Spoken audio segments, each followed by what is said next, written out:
गोदरेज करे जवाले जय है।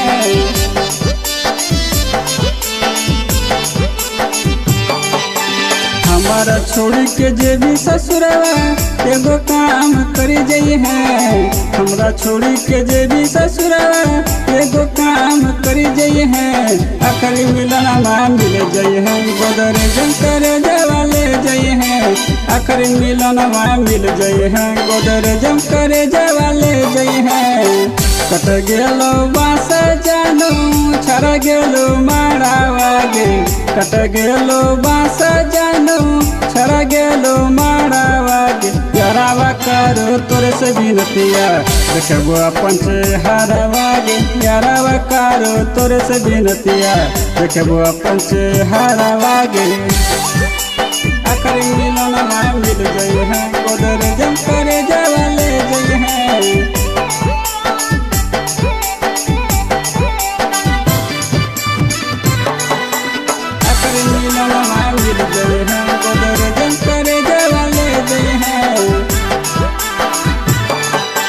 हमारा छोड़ी के नदी किनारे खुशी खुशी चली जई है। हमरा छोड़ी के नदी किनारे खुशी खुशी चली जई है। आखिरी मिलन मिल जई है गोदरेज करे जवाले जई है। आखिरी मिलन मिल जई है गोदरेज करे जवाले जई है। ऐसन दिन देखा के जानू खलना इरादा गे। ऐसन दिन देखा के जानू खलना इरादा गे। तोर से कुछ न गलती जानू तोर से कुछ न गलती जानू।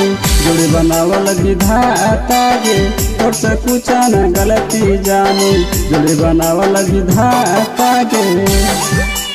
आखिरी मिलन मिल गई है गोदरेज करे जवाले जई है।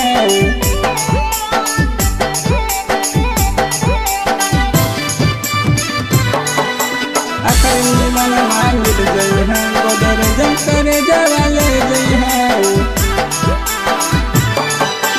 हमारा छोड़ के जे भी ससुरवा हमरा छोड़ के जे भी ससुरवा एगो काम करे जई है। हमरा छोड़ के जे भी ससुरवा एगो काम करे जई है। आखिरी मिलन मिल जई है गोदरेज करे जवाले जई है। आखिरी मिलन मिल जई है गोदरेज करे जवाले जई है।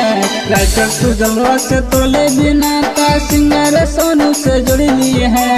राइटर सुजलवा से तोले बिना ता सिंगर सोनू से जुड़ लिए है। आखिरी मिलन मिल जई है गोदरेज करे जवाले जई है। आखिरी मिलन मिल जई है गोदरेज करे जवाले जई है।